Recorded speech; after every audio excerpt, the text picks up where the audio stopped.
Hello adventurers and welcome back to my channel. Today we are exploring downtown Jerome. Now this is a really cute place and I'm going to tell you a little bit more about the history, but after we do, let's go grab some food and see what's going on. Jerome, Arizona was once known as the wickedest town in the West.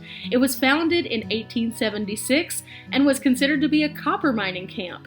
It continued to grow and eventually turned into a settlement of tents before becoming a full-blown community. It was once the fourth largest city in Arizona, believe it or not, and it had a population peaking at almost 15,000 by the 1920s.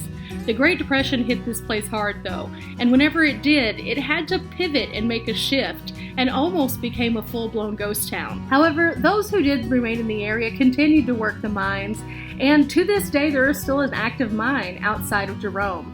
Here you can find a vibrant downtown filled with shops which have been brought back to life by locals, including one local to the area who is a rock star in his own right and has several businesses along the downtown strip. You will find wine bars, you can find shops with novelty items, candles, clothing, and additionally, you can still find pieces of history here lining the walls through these plaques. Jerome is a unique community, and as we browsed around and started to explore, we noticed just how unique it really was. In fact, here you can find everything from the spooky and weird to the historic and valuable. And it's very interesting to see that that draws in quite a crowd as people come to celebrate this small community in the mountains. Not to mention, there's tons of great food here. So today, we're going to go and check out some of that. Okay, so we went to this place, and normally I don't say things like this on my channel, but I kind of wanted to give you guys a word to the wise moment. We went to this place called Ds BBQ, which is highly recommended, has great ratings, but however, because it is so packed in town, we knew that there was going to be a line, which was perfectly fine. Normally, I'll stand in a line for some good food, as long as it has good reviews, and it smelt amazing. However, we waited in line and finally made it into the area. They told us they had a table. We went to the table, and in doing so, they never brought us menus, which was kind of weird. So finally, we kind of just looked at the online menu, figured out what we wanted, and went up to the counter to go and order. And when we did, someone was super rude to Brock, super rude. They said that they no longer wait on tables, and if you want to order, you do have to come up to the counter, but you have to stand in a line. Now, this line wasn't a small line, and after having already waited for about 40 minutes at the table, this could have all been told to us whenever we first got in there, but they were just too busy to be bothered, and so I do not recommend going there, because after that, we looked at the line, and the line wrapped around the block basically, and also had a bunch of people who hadn't even been seated there. So even if they did have their food, where are they going to eat it, right? It just doesn't make sense. Apparently this is a more recent change. I don't recommend Ds. So we're going to find another place to eat and check that out. But while we're doing that, let's check out some more of the historic downtown. Now this is pretty cool. There's a section here in Jerome where you can find these plaques along this wall. And so we were looking a little bit closer at these, and this is actually the World War II memorial, and it shows here that these were all of the Jerome veterans that were killed in combat in World War II. So there's a pretty nice little list here, and this is a beautiful shaded area, so this is a good place to come and relax and kind of sit down. You can see some people are enjoying this. And this one right here is actually declaring that this is a National Historic Landmark, Jerome Historic District. Declared this in 1966. Really, really cool. It's considered to be a National Park Service site and a very neat thing to know about Jerome. Now we're following Brock, and he said that there's a little park up here, so let's go check this out.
my goodness, that was delicious. But the burgers are huge, and apparently they're ranked the #1 burger in Arizona, and I can see why. It was fabulous. Now, something kind of funny though, Brock got this double burger thinking that that was going to be a good idea.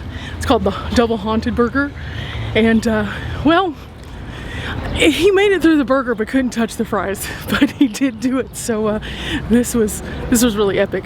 The design there is really cool, and they have a neat theme, and the food was so good. I want to come back just to eat the pie. The pie is huge. Now, as we get back to exploring, we find a lot of these different signs that are telling us about the historic buildings throughout town, including this one, which is the Jerome Town Hall, which now actually serves as the police department. So it's kind of interesting, but it tells you about the cost was at the time only about $35,000 to create this. But what's inside this is even more spectacular. And then just down from that, they actually have this lawman killed in the line of duty from this area. Tells you a little bit more about some of them. And many of these were much earlier on. In fact, the most recent one is 1933.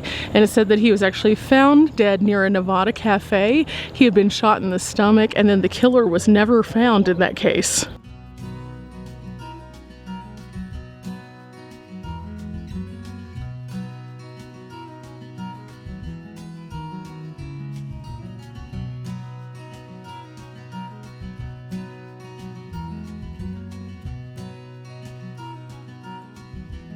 Now we find at this set of ruins right here, the Svab family.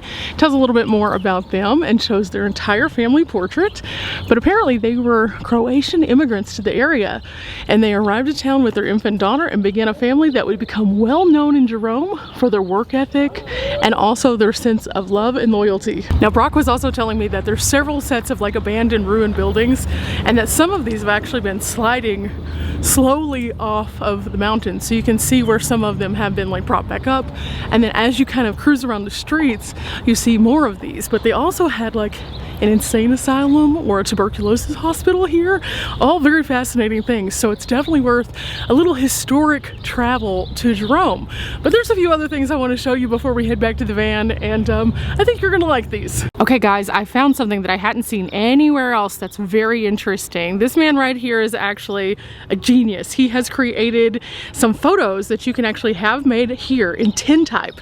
This isn't something that we see all the time, but you can definitely see how neat this would be to have a souvenir here as opposed to just a regular snapshot that you can take with your phone. This is more historic. Very, very neat. Now throughout these areas there's also a lot of really interesting art, and this one is called Bedtime. It's pretty fascinating. It kind of looks like he might be a ghost, which, by the way, they're known for that here in Jerome.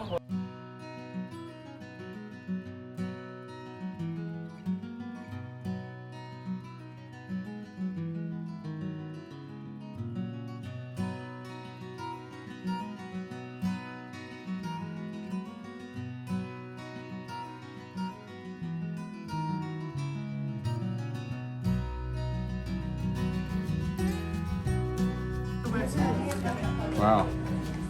I would have thought there'd be a store all about clothes.